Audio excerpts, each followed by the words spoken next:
Hello and welcome to Knit Grit. My name is Cody Lee, and in today's video we are going to be working on our Amigurumi 101 playlist, and I'm going to be showing you how to do an invisible decrease. So I've already shown you how I do my invisible increases, but I figured it would be about time for me to show you how I do an invisible decrease as well. I also have a video on how I close my amigurumi, but all of that will be listed down below in my Amigurumi 101 playlist. I also wanted to give a quick shout out to my Patreon supporters. If you're interested in supporting the channel, you can go to patreon.com/knit and you can see different rewards that we have for our patrons over there, free patterns and stuff like that. We also have a Discord server if you're interested in that kind of stuff and want to talk to other like-minded yarn people. But for today, we are going to be showing you how to do this cute little decrease. It's super fast, and I honestly will never go back to decreasing any other way unless, I magically come across a better one. So for my Amigurumi 101 playlist, I've already shown you how I do my invisible increasing.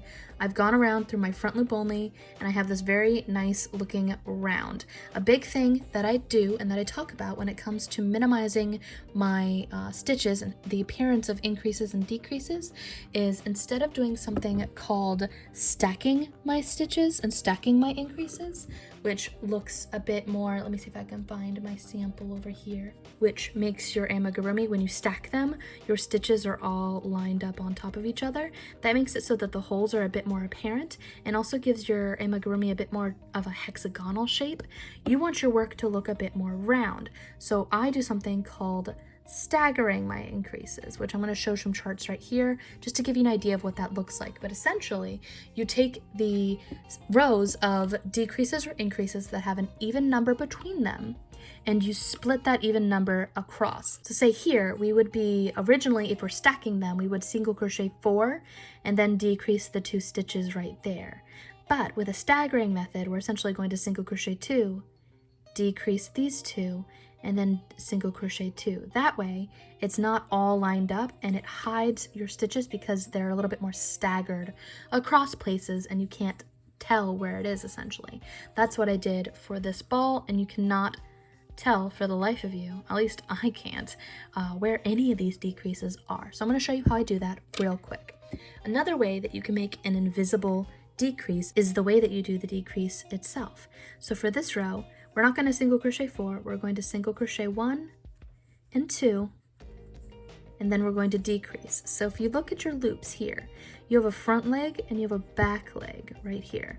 So the front leg is right there. If you go through the center, we're going to go through that front leg. But in order to do a decrease, you want to take these 2 stitches and you essentially want to single crochet them together. A lot of decreases just have you skip, but then you wind up with a hole over where it was. So to minimize that, we're going to put our hook through this front stitch, and then loop down and go through the front stitch of the front leg of your second stitch that you're wanting to decrease essentially. Then we're going to wrap and pull that yarn through both, and then wrap again. We're essentially single crocheting those 2 together. You have a very small, minute hole, which is just the same size as what your hole would be inside of a stitch regardless. Then we're going to finish that off with our final 2 stitches of that repetition. So 1, 2. And let's do another repetition where we single crochet 2, decrease, and then single crochet 2. So 1, 2, go through the front leg, and then the front leg. You want both of your front legs on your hook at the same time. Wrap, pull through, wrap, pull through, and then single crochet 1, 2. And you're going to continue that however you need to for your decreases. As you can see here with our staggering, if we went all the way across and went to the next round and we did our single crochet 3 and decrease, that would line up in the center of this decrease right here and this decrease right here. You cannot see them, and I think that that looks great. So that's pretty much it. Let me know down below what you would like to see in our Amigurumi 101 playlist. I'm going to be doing a curly Q and how to do cute curly cues for your amigurumi, but essentially that's all there is to this little tutorial here. Let me know what you would like to see down below for other Amigurumi 101 stuff. Alright, thanks again for watching. Be sure to like and subscribe and hit the little bell before you leave if you would like to see more videos like this. Until next time, guys.